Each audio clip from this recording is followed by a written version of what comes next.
let's see where we left off. So basically, the short summary of the last hour and a half was basically we noticed that there's this problem with this like fundamental assumption that people have with concurrency is that just you run things on certain you run things on a newer machine and it will just work faster, right? So basically, for some data structures, we saw that there are these inherent bottlenecks. And then these inherent bottlenecks lead to poor performance. So these things I call meltdowns, basically. Your performance goes down, okay? And then the thing is, we saw that contention hurts these at least log-free data structures and also log-based ones. And we can actually quantify how bad things can get. If you give me a scheduler model, I can tell you, okay, so the average number of times you're going to have to repeat is like square root of n, so that's really bad, or that's okay for you if you want, but basically it does give you a handle on trying to understand how these things work. Okay, and then we gave you some some simple set of instructions which allow you to reduce a lot of the hardware costs of these bottlenecks, right? So we enforce this kind of notion of optimism by allowing the hardware to take advantage of the fact that the hardware to know that we're going to try to do this kind of optimistic jump over a sequence of instructions, right? However, I'd like to sort of, we are at the point where the situation is not entirely satisfactory, right? Because so we're interested in making these things work better and better. We understand why we can explain why things are bad, but it's not like we can make them great, right? Basically, these graphs that I show you, they still, even if you had this like very nice instructions in hardware, there's still a limit, right? There's still this kind of saturation level to which you will converge, and there's nothing you can do with conventional data structures to get around that, right? So basically, the point of this part of the class is to just go around this completely and then build data structures which are able to basically scale with semantics which are not the same as those of the sequential data structures, but close enough, okay? So we're going to see what this close enough means throughout this class. Okay, so before I go into kind of the more interesting bits here, or sort of the more sort of non-standard data structures, I just want to give you a simple example so that you kind of understand the types of semantics we're going to deal with here. So we have this, imagine that we have this we start from the shared counter, right? Or we're going to try to do a relaxed version of it. So imagine that basically we have this. Imagine we have this log-free counter sort of version, okay? And then we want to reduce contention of this on this shared variable, reduce the number of repeats by somehow relaxing the counter, right? So kind of an obvious way to do it is basically by saving updates locally in order to just reduce contention. So imagine I'm a thread. I want to do increments. I want to do a lot of increments.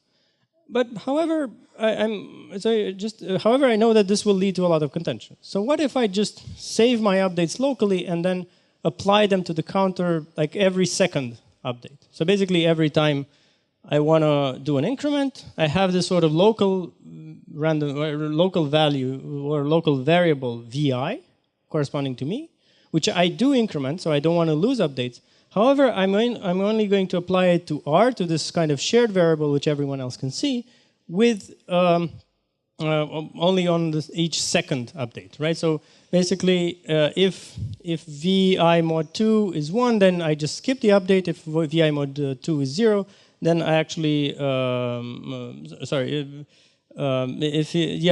otherwise I will actually I would actually do the update. Okay. So all right. So this is pretty trivial, right? There's not much sort of I mean, everyone can do this, right? But I mean, I guess the interesting bit is why would we want to do this, right? I mean, this clearly is better in terms of performance because it will do less updates, it will produce less contention, and it will give us better performance, right? Why is this bad? Well, because it's not a counter, right? If people want a counter, you just gave them something that's not a counter, right? It's like it misses every second update, right? So some applications might be okay with this. Like, for instance, you can think of database applications which are The timestamps they get don't need to be completely synchronized. However, there are like if you're running a nuclear reactor, you pretty don't want to play with stuff like that, right? It really does matter sometimes that order is preserved. Okay. However, it's sort of interesting to think, what does this guarantee? I mean, how close is this to a real counter, right? So in particular, does anyone have any idea basically how much are we relaxing? I mean, what is the relation of the counter value that I get at a step with a real counter value which corresponds to the number of increments which have happened in the system up to this point in time? Okay? Can the value that I get be larger than the number of increments which has happened in the system? No, obviously not. Like, can it be smaller? By how much? Number of threads. Yeah. Yeah. All right. So we get something that's within an interval between the real value and number of threads. The real value minus n. Okay. So this is a trivial example of a relaxation. Okay. So basically, it's kind of we just reduce contention sort of artificially, but by buffering operations locally. Okay. So now the question is whether this is a good idea. So the first thing I want to get through, and this is true of most of the data structures that I'm going to be talking about, is that this really depends on the application. For some applications, this is fine. For other applications, this is not fine. However, at the same time, this is really not a great like piece of data structure history, because it only divides the contention by 2. Right?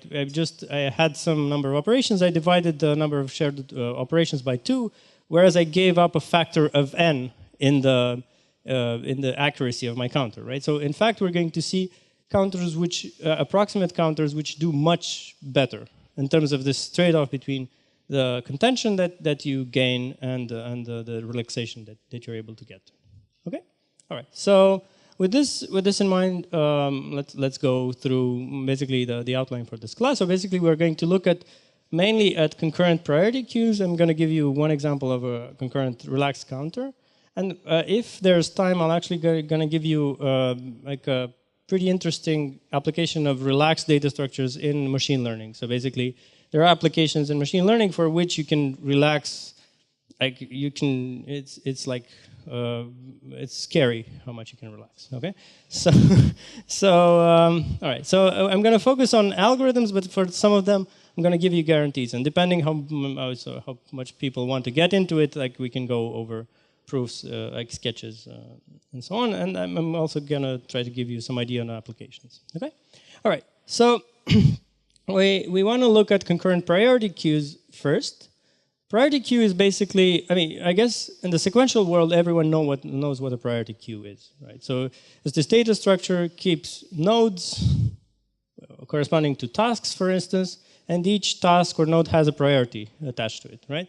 And in the sequential world, you want to remove nodes. If I do a delete min operation, I want to get the item with the top priority, or sort of the lowest priority, which is kind of sort of its sorted priority in decreasing order. Okay, so why is this useful? Well, it's actually like extremely useful in concurrent systems because it acts like a work sharing device. So you have a bunch of threads.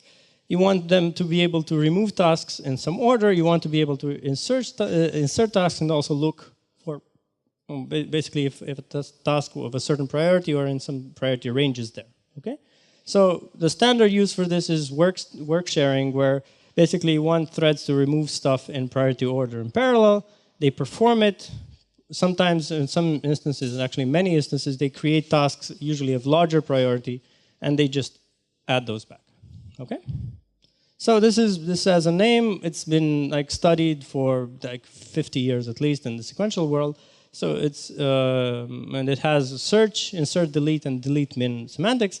And the key operation that we care about, we'll care about today, is this delete min operation, because it's extremely. Without this delete min operation, you can still have reasonable. You have like pool data structures which are able to give you reasonable throughput. But if once you add this in, you're going to see that things are going to get pretty messy. Okay, so. this is extremely useful in concurrent systems, both in theory and in practice. So this as a building block is very useful to be able to build like theoretical optimal algorithms for several tasks. But also, if you're doing graph algorithms, for instance, on a concurrent system, you're going to use this, for instance, to do shortest paths. Then one of the reasons why Windows 10, I think. This part should be probably edited out. But one of the reasons why Windows 10 is actually booting much faster these days is because they optimized the priority queue, which performs tasks at boot time, to be much, much faster, right? And they have a design which is actually going to be somewhat similar to one thing I'm going to present today.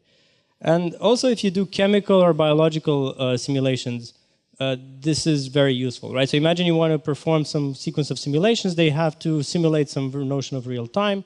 And the question is whether, how fast can you do this? How fast can you like simulate these tasks which happen in some kind of sequential order in parallel, okay? So idea is very useful, okay? So for the first half an hour or 45 minutes or so, we're going to be looking for very fast concurrent priority queue. Okay, so this is kind of a very active research area, but somehow fast concurrent, like looking for a fast concurrent priority queue is a bit like looking for a unicorn, in fact. So it's sort of funny because like, there are lots of papers or people who have claimed to have seen like concurrent priority queues, much as like unicorns, but if you actually look at the details, like sometimes the unicorn is a horse, sometimes the unicorn is something completely different, and it's a bit the same as with priority queues. So if you look at the internals, if you try to implement, you're going to see this problem occurring again and again. So my point is there's lots of work on the topic. There are very nice, beautiful ideas here, but somehow they always end up with graphs looking a bit like this. So this is actually a recent paper implementing a bunch of different concurrent priority queues implementations. And what you see this, what hopefully you notice here is that this is why it's a horse, right? So like it sort of gets better. It sort of does well up to 8 threads. Some of them sort of give up even earlier. And then you get this sort of very weird behavior, right? I mean, I'm sort of maybe a bit unfair to this work because it's actually very hard to build even like implementations which are like this good, right? But somehow the weird thing about the concurrent priority queues is that technically there's no point in doing more than 8 threads, right? Because you're going to, unless you add backoffs or something, you're going to get a level of speed up which is much worse than 1 thread, right? So. It's really not clear. I mean, people should probably either stop trying or just try something completely different. Okay. So then, so the point of me bashing this very nice line of work is that known solutions do not perform well because delete min becomes very contended, right? So basically, and this is comes back to my first point. This kind of like this theorem saying. There's going to be a bottleneck. Here it's sort of obvious. Everyone wants the same element, so everyone's going to go to the same element. This creates contention. So it's sort of we can recap what the whole class through the perspective of this data structure, because here it's pretty obvious why things are going badly, right? So just a short recap. In the sequential world, you would use a heap for this, right? However, if you think about, you've probably seen like concurrent lists done this week or concurrent stacks or something. And just try to think how complicated it would be to build a heap in the concurrent world, right? So no one's actually been able to do this efficiently. I'm not sure it can be done. So basically, in a concurrent implementation, basically you get a lot of cache pressure and pretty much no scalability for these types of solutions. So you have to try something else, okay? So now our solution to this is going to be to just change the problem. Okay, so we're just not going to even try this. We're going to try to solve a simpler problem, right? So in particular, I'm going to give you solutions which approximate the delete min operation. So they're going to try to give you something that's close to the top element. Sometimes they will give you the top element, but I mean, it's not going to be always the top element. Okay, so basically, you're going to get a setting where you get tasks. You get tasks which are reasonably close to the head of this data structure, in terms of sorted priority order. However, we're going to allow these priority inversions to happen, right? So basically, you can get an element, you can remove 5, but there can be 4 and 2 still in the queue, right? So here, technically, we are violating the sequential semantics of the data structure with some probability, okay? All right, so and then I'm going to try to give you examples of data structures which can do this, okay? So the good question is whether this is still useful, right? Or whether just we're building data structures just for the sake of it. And it turns out it is still very useful. In fact, in many cases, you can pay for the priority inversions via more work. So in particular, if you remember Dijkstra's algorithm, for instance, sequential Dijkstra's algorithm sort of relaxes nodes, sort of processes node in sequential order which corresponds to their distance from the source. So the shorter the distance, the higher the priority you're going to have. Okay? A parallel version of Dijkstra's will allow you to remove several nodes at once. However, a node, if it's not treated as if it's not relaxed at the right distance, at the right priority, you might have to do it again when its distance improves. So basically, a node can be removed, expressed, sort of relaxed, and relaxed means something else in this setting. But it can be processed, but then it could be inserted again and treated again, which is not something that can happen in sequential Dijkstra's, but can happen in the concurrent version of the algorithm. Okay. So we're going to be looking for a fast, relaxed concurrent priority queue, which gives us a good trade-off between the amount of relaxation that we have and the amount of concurrency that we're able to get, so scalability. Okay? All right. So there's one philosophical point which I want to make before going into like actual data structures which do this, which is, I think, somehow overlooked by people working on it. So I just described an instance, like for the counter, I described an instance of a relaxed data structure. My point is that in the case of a producer-consumer problem, like you remove tasks and you execute them, my point is that what happens, practically your algorithm already has to be robust to some amount of inversion happening in the system.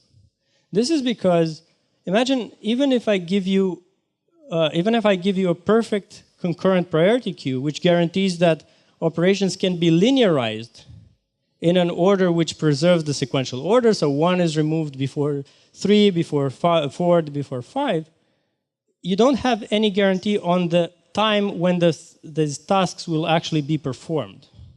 Okay? So in particular, even if I give you 1, 3, 4, it removes concurrently, but removed sort of in the proper order, 4 could be executed before 3, which could be executed before 1. So in practice, your algorithm would still see an inversion in the order which tasks are executed, even though the queue itself might give you the proper guarantees. Okay? So my point is that if people are sort of afraid of relaxation, I mean, at least for producer and consumer, this is kind of already happening to some extent. Okay? So at least in the case of producer consumer, this is kind of, if you have concurrency, you kind of already have to deal with this or accept this somehow. Okay.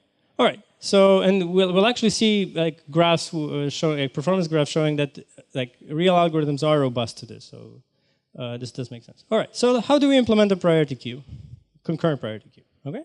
So based on I claim that you already know how to implement one, because you've seen how to implement a log-free list. Okay? So basically, you could implement it via a list, right? You keep a sorted list, an order of priority. Everyone, like whenever you search for something, you search as in the list algorithm. Wherever you want to insert something, you insert it as in the list. Whenever you want to delete, you delete like in the list. When you want to delete min, you want to delete the first element after the head of the list, right? And I mean, it might get slightly complicated because basically you could have just one element, or this priority queue might be empty. But I think you've also seen Michael and Scott's queue algorithm, so you can handle those cases as well. Okay, so this is a sort of a correct solution. Say, what is? I mean, okay. So what's the problem with it?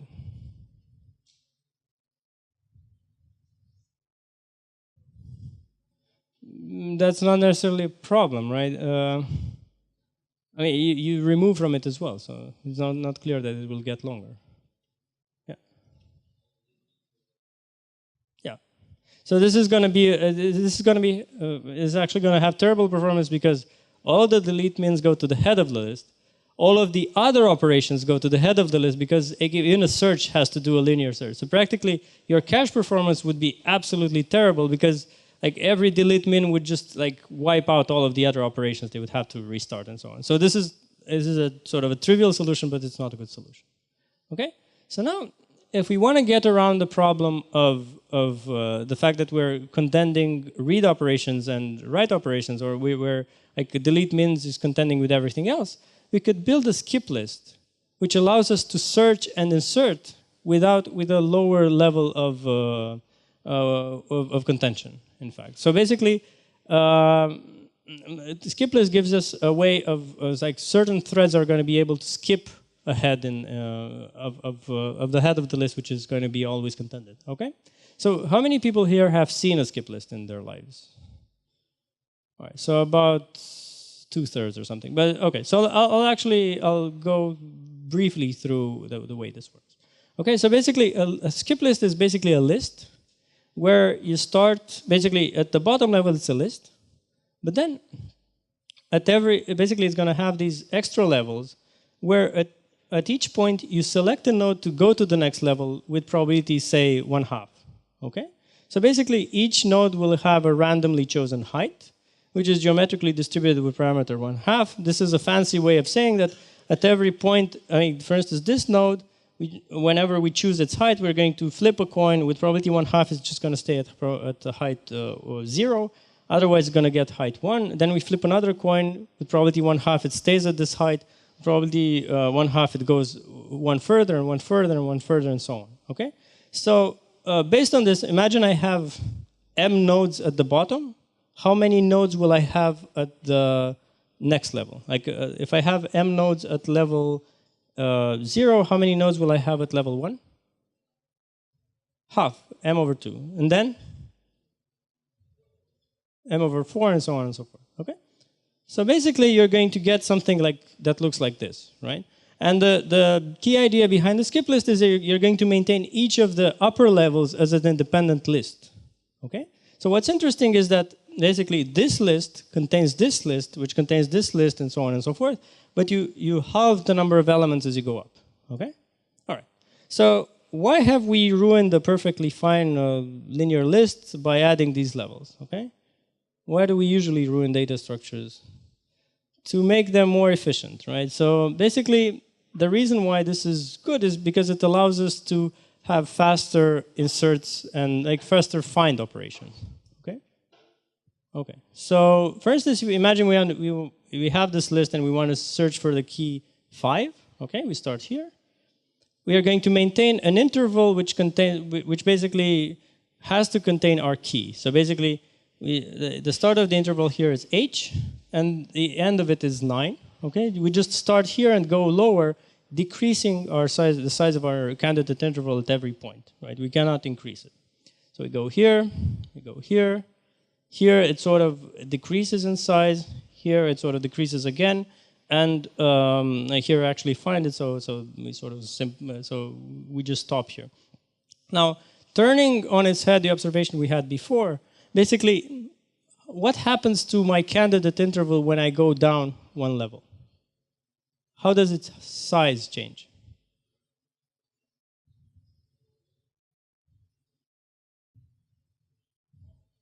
It decreases by half, right? So basically, you had it here to be 9, and now it's going to be 5, and then 2. I mean, this all happens in expectation, right? So, I mean, it's sort of a random process, but on average, what you can show is that you can implement search, insert, and delete in logarithmic time, and this can work concurrently. Okay? So then, this is all I presented so far was just a skip list, right? It does search, insert, and delete, but it doesn't have a delete min. However, Lotan and Shavid in the 2000 noticed that it's relatively easy to turn this into a priority queue by just doing the sequential sort of linear delete basically, if you want to delete the minimal element, just every thread goes to the first node in the list. If that's not available, if that's already taken by a compare and swap, goes to this next node and so on and so forth. Okay? So that works on the same principle as the linear list. It's just that we decouple the contention between readers who can sort of jump ahead of the contention. Like they can jump, if you're looking for something here, you don't need to worry about the contention on a node over here, right? You just jumped here and you're looking here, right? So they're able to get a performance increase based on this idea, okay? However, the delete min operations are still going to be contended. We haven't done anything to make their performance any better, right? So in particular, what's going to happen is exactly the example your colleague described earlier, where if you have a bunch of threads doing delete min, all of them will go to the first element. One will succeed, but all of the other ones will fail. So the rest goes to the next element, and the next element, and so on. Okay, so basically, we still have this problem that everyone wants the same element, and this will still not scale, but at least the search is going to be fast, right? So at least we solve one of the problems. Then, however, we notice that if we're willing to relax, we can actually piggyback on this data structure to get some kind of structured relaxation of the priority property. So basically, what we want to happen is we're going to have a set of P processors over here, and we want them to traverse, all of them want to do delete mins, and we want them to kind of spray onto elements here with as few collisions as possible, but also we don't want them to jump too far ahead of the list. Okay? Does this make sense? So they're going to start at a certain height, and then they're going to somehow magically try to randomly pick elements over here, right? Or within a certain range over here. Okay? So we're going to so that, or at least not randomly, but in some kind of load balanced way, so that we don't have a high probability of collision. Okay? Does this make sense? All right? Okay. So what would be a trivial way to do this?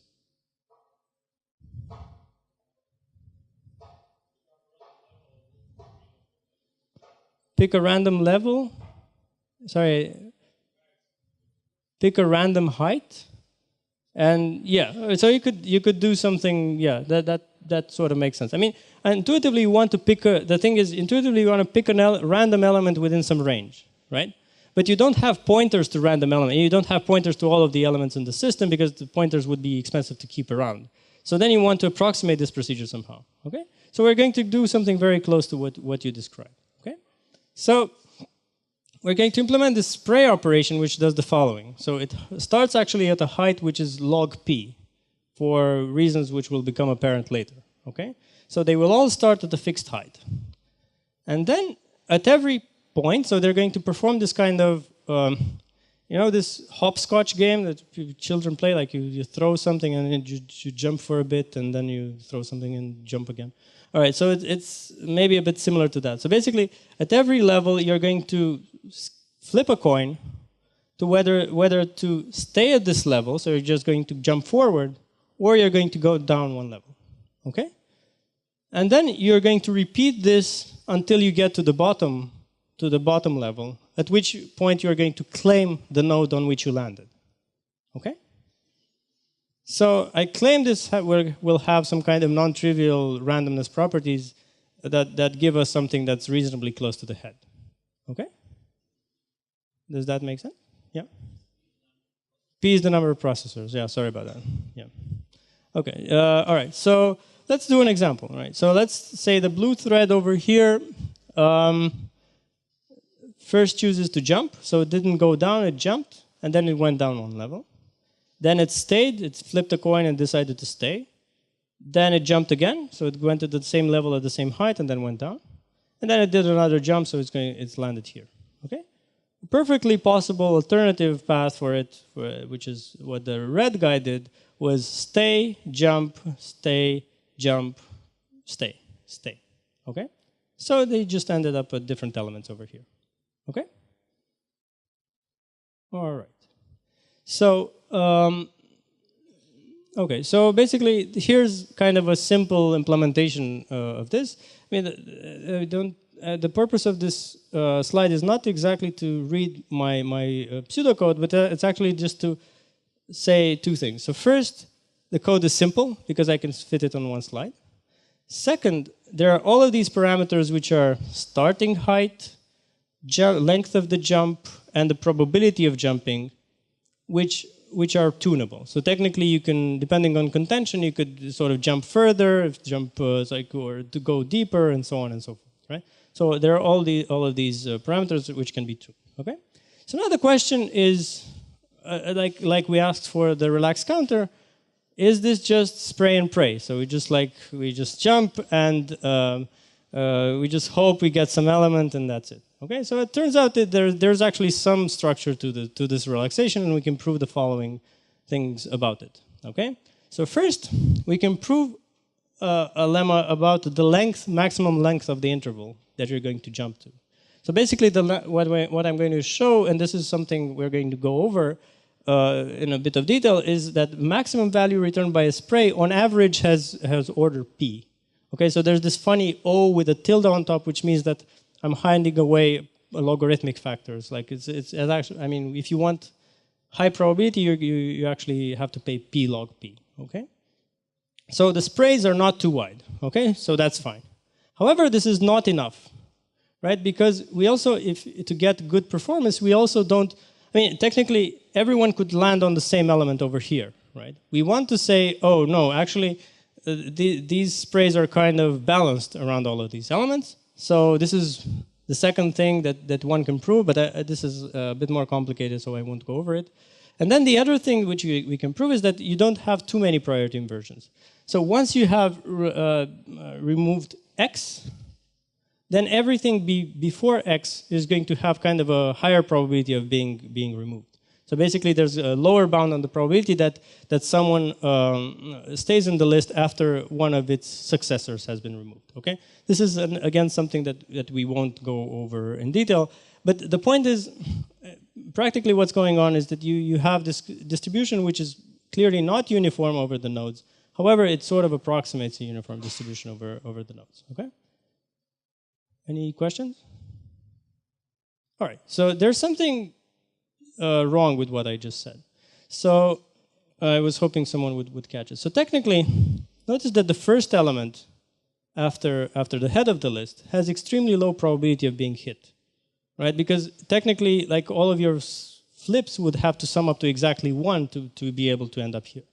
Okay, so technically, hey, this is fixable by a very simple tweak, right? So technically, we just buffer, like we just insert some kind of dummy elements over here, and if you land on a dummy element, you just retry, right? So practically, you're going to have some elements which have low probability of being hit, but it means if you actually end up there, you're just going to have to restart. So we never, there's just a small buffer of elements in the beginning, which we never remove, okay? So that's kind of a tweak which you need to think about if you implement this. Okay. So I want to go over like a simple analysis sketch for the maximum spray length. Okay, so basically this is how far, I'm going to try to answer, how far sort of horizontally can I go in this list, okay? So there are 3 steps here, and each one of you're going to have to sort of understand each one of them because they're really simple. So basically, the first question that I want to ask is how many elements are between 2 nodes at height h? Okay, so let's take this height, like this guy here. How many? Let's assume its height is 5. How many like horizontal elements have to be between this and this? Okay, any ideas? Don't look on the slide. All right, so I tell you that this guy is at 5, but this guy doesn't matter in some sense. He's already at 5. So then I need to know how many coin flips, like how many elements will I need to have inserted before I see the next guy at height 5, okay? So remember that basically every time we chose height, we flipped a coin. And your coin had to flip the same way for height times in order for you to reach height h, right? So your probability of reaching height h is going to be 1/2 to the power h, because like the first time had to be heads, second time had to be heads, third time had to be heads, fourth time had to be said, finally, fifth time had to be heads for you to reach height 5. Okay? So another way to see this is that on average, m over 2 to the h elements are at height h or higher, right? This is just by this SkipList structure, right? Because we chose half at the first step, another half of that at the next step, and so on and so forth. So basically, on average, m over 2 to the h elements are at height h or larger. Okay. So basically, the expected distance between two such elements at height h has to be 2 to the h. Okay. I have a feeling I lost some people here. Okay. No. Okay. So that's fine. All right. So okay. So then we know that at each step, a spray jumps with probability 1/2 and stays with probability 1/2. Okay. So then, how many steps do I jump sort of horizontally before going down?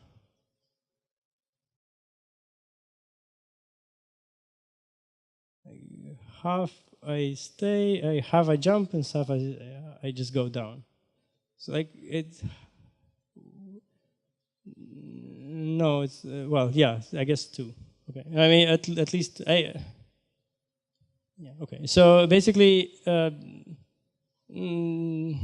it's actually half, right? It's not 2, because I either go down immediately or I go forward.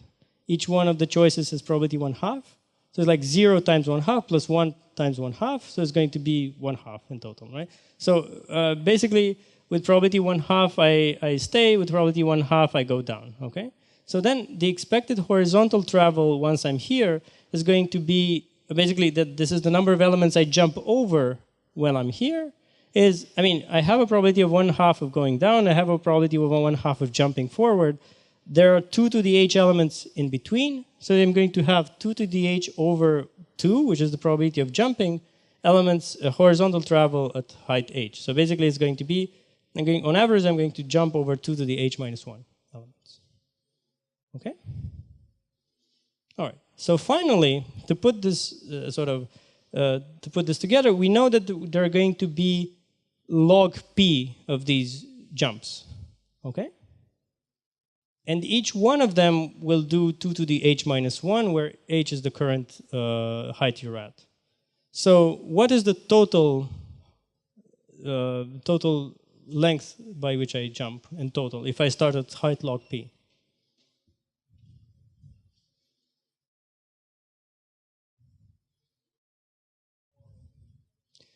Yes, it's going to be 2 to the power of h, and h is what? What is the initial height I start at? Log p. So it's 2 to the power log p? That's p. Exactly. So it's like going to be sum of 2 to the h minus 1, where h goes to 0 to log p, which is basically p. Okay? So this is very approximate because it was always done in expectation, right? So like this list does not always look as what you expect it to be. So sometimes nodes can be very close, sometimes they can be very far, right? So we're going to lose, this is why we're going to lose like log p factors in this length if we want to do this more tightly. However, it does give you the intuition that, hopefully it does give you the intuition that you cannot go too far, right? So basically, because of the structure of the list, you're going to go to something that's around p in length, okay? All right. So this is one benchmark for this data structure, which alternates inserts on random keys and delete min operations on which try to remove the best element. Basically, these are the bottom, orange and red are basically the exact versions. This is Lotan Shavit, which is doing slightly worse than this very nice data structure by Linden and Jonsson. We have, this is the SprayList. Okay. This is the number of operations it can do per second in terms of inserts alternating with deletes. And this is an implementation which just does insert and removes on random keys. So technically, this is just searching and inserting. So it doesn't have any delete min guarantees. It just is like it deletes random keys. So there are two things to notice here. The first is that the SprayList still sort of scales in the sense that it gets higher throughput as you increase the number of threads, which is not very surprising because it is relaxed, right? But the other thing which I want to draw your attention to is that the SprayList is slightly better than the random inserts, random removes for low thread counts. So I'm going to try to ask if anyone has any idea why. Yeah.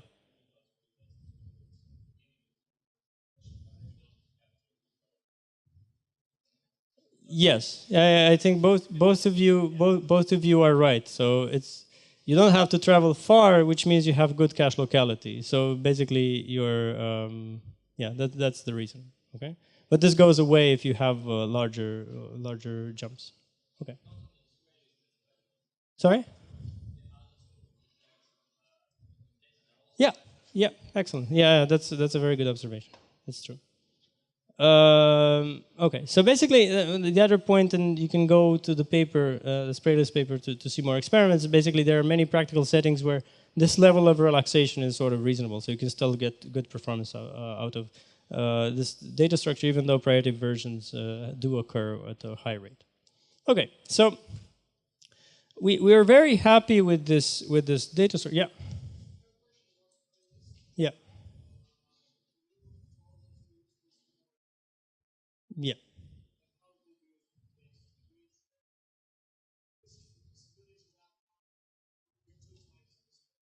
No, so not at the same time. So it cannot appear twice at the same time in the list, but it can appear several times over the course of the execution in the list with different, actually with decreasing.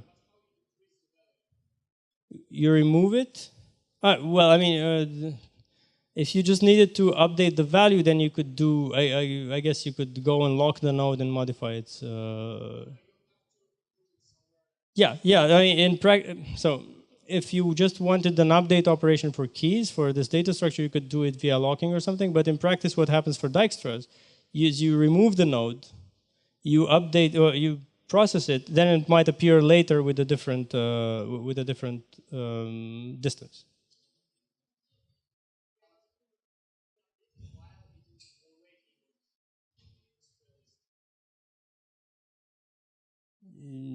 We protect nodes by locks at the bottom level, so I don't think that can happen actually. Yeah. Yeah. Yeah. You'd actually, okay, so yes, there's this trick where actually a node is not removed from the list until it is fully processed. So it still remains in the list actually. Okay.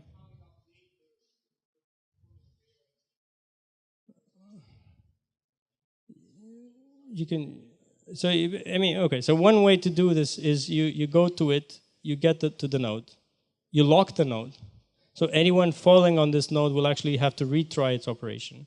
You update it while it's being locked. You update its metadata, and then you just update it. If you need to update it, if you need to remove it, you remove it.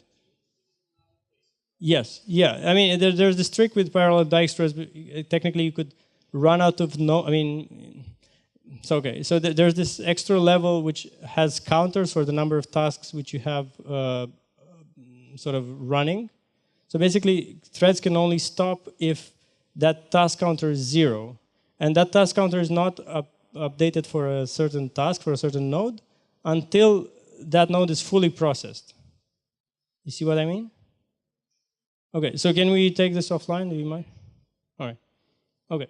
So, all right. So we were very happy with the SprayList until there was this following paper by Hamza Rihani and Peter Sanders where they basically gave a much nicer version, which has nothing to do with SkipList, actually. So basically, their algorithm, and turns out this has been rediscovered several times, it has the following property. So basically, imagine I give you n sequential, or like m, some arbitrary parameter m of sequential priority queues, each of which is protected by a lock, okay? And then, in order to insert an element, you do try lock. So basically, you go on the lock, and if you get the lock, you insert into that randomly chosen queue. Otherwise, you pick two queues uniformly at random, you compare their top elements, and you try lock, you lock and remove from the one that has a better a sort of higher priority top element. Okay? If locking fails for any of these operations, you just retry. You do another set of random choices and you try again. Okay? So to insert, you just pick randomly and insert. To remove, you pick 2 at random and get the better element. Okay? Does this make sense? All right. So this is how this performs. So depending on the ratio of number, basically C is the ratio between queues and threads. This is with or without hyperthreading. This is how it performs with respect. So this is the SprayList, which is sort of decent but not great. Well, with respect to their data structure, but this really scales really, really well, right? So it's very nice. Okay. So then, the thing is, this also feels a bit like a hack, right? So it's like, okay, so I have a priority queue, I do n of them, it feels a bit like the counter I showed you before, right? So it's like, sure, you can do this, but I mean, yeah. C is the ratio between number of queues and number of threads you have in the system. So technically, there's no reason to have equal threads and queues. Technically, you had twice. For instance, the best version has twice more queues than threads, right? Because it has less contention. Okay. So okay. So then the sort of the question was, does this actually? Does this actually guarantee anything, right? So can you prove anything about it? And more importantly, can you get? I mean, if you're sort of the runner-up here, you're quite interested in seeing whether you can improve this performance. And it's interesting that both answers to both questions is yes. So technically, you can both improve it and you can actually prove stuff about its rank guarantees, even though it's not the easiest thing in the world. So all right. So the other thing I want to stress here is that this data structure also has another instance of this kind of a randomized progress guarantee that we've seen in the previous class. Because practically, notice that there's nothing guaranteeing that a certain operation will finish. You try again and again and again. So technically, you always have a non-zero probability of succeeding because there are some number of queues, not all of them can be taken at the same time. However, you could, if you're getting extremely unlucky, you could try forever, right? So this is another instance of what we discussed in the last class. Okay.